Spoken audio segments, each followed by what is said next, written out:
Hello, my name is Motshabi Nomvete. I would like to put it out there right from the start that the views expressed here today are my own. However, I do urge you to contact a financial advisor to take you through the journey.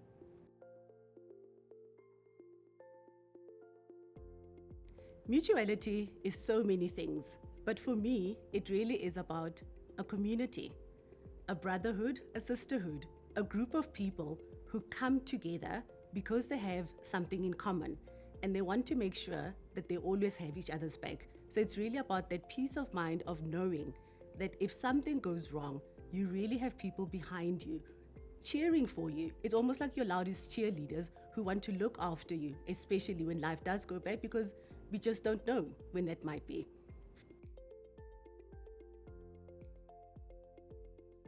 It's that same principle of knowing that you're working towards a common goal. You're all truly invested in achieving that, and knowing that no matter what, the promise that was sold to you in the beginning in terms of what the purpose of this mutual system is will be seen through. And normally that is anything, it can be very short term, it can be quick, or it could be quite long term where you only get to realize the benefits in decades to come. But it's about that peace of mind of knowing that whenever that moment comes, you will be taken care of.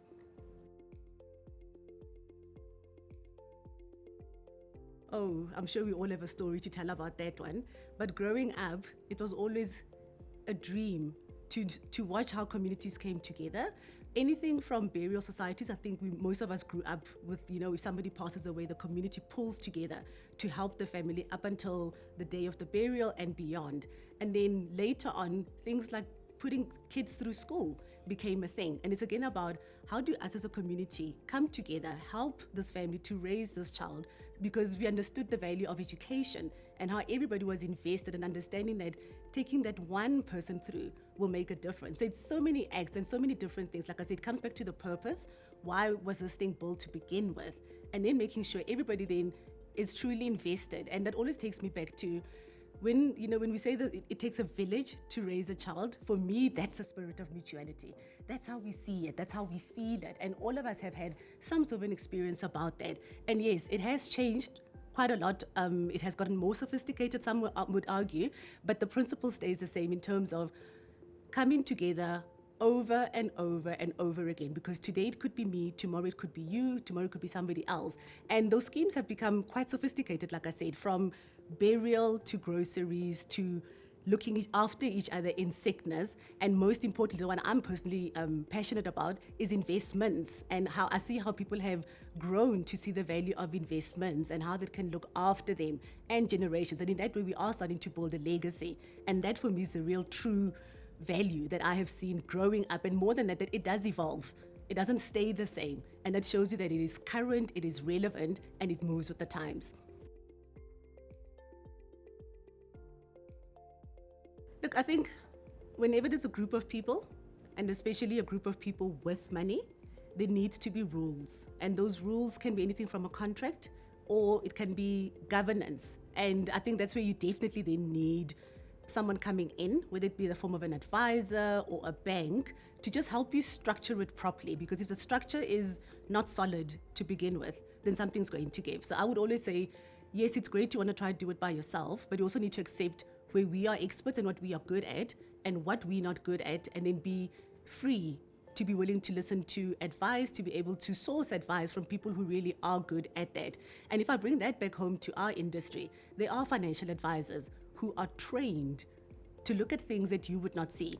We probably know a lot, and that's good. I always say financial advisor is a big brother, who always just keeps you honest, always just checks the things that you're doing and pulls it back. And most importantly, those people are able to take the emotions out of it, because decisions are often made because of bad decisions, of emotions that can go either way, and then you make wrong decisions. So it's always good to have an independent person. So even back to your grocery example, maybe somebody independent could come and say, do we need groceries? Maybe we can use this huge pool of money for something else that has longer term benefits. So I always think having that outside in view does help. And it's always good to have somebody walk that path with you to keep you honest and to challenge you.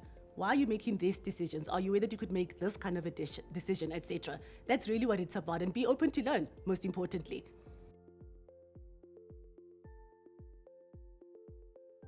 think it's quite simple, actually. The first thing is because I know you. In that journey of knowing you, there's been proof points where you have shown that I can trust you. So that's the first thing. That lives long. That has longevity beyond what we can possibly ever imagine. So that's the first thing, of knowing that I can trust that person and they have proven themselves for that. I think it's also about the closeness of the community, small enough, intimate enough. So when you say you know me, you really know me. I'm not just a number somewhere where, so that also helps in terms of you really know. If I walk past you in the street, you can tell something's right, something's wrong today, how do we do it? And bringing that back to the corporate world, and I think that's where PPS especially is different, is firstly, we don't call our policyholders. And that's very deliberate because we see them as members. They belong to this society, this group of people. And we've done so much work and research in the professional space that when we say we know the professional market, we know it. And that's the guarantee and the piece that we can give to our members to say, we know you, we know what you need, and everything we do and build is based on that to make sure that you are always protected. And that goes back to your normal smaller communities. We just have it slightly more bigger.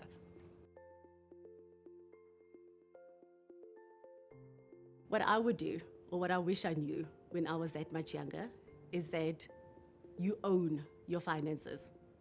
Meaning that whatever decision you make it, meaning that you will also need to live with the consequences of that.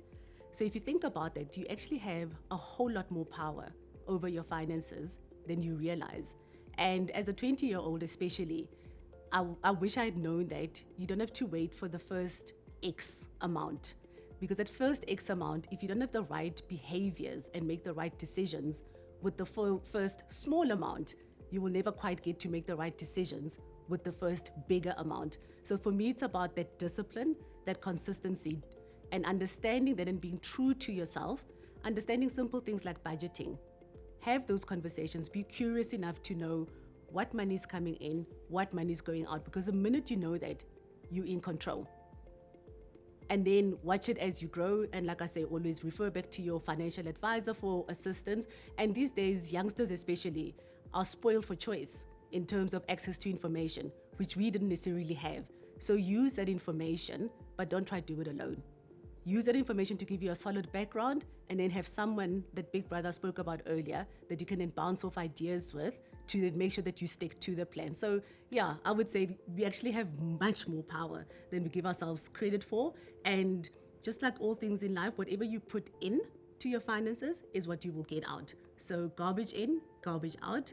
Thoughtful, deliberate decisions in will reward you in the end and in the long term. I still encourage that. There's merit in that, especially these days. In that, like I said, just being part of a community has its own merits. You learn from people. I always say you don't need to live long enough to make all the mistakes yourself. So the advantage of being with a community is that you can also learn from other people's mistakes so that then you can make better decisions.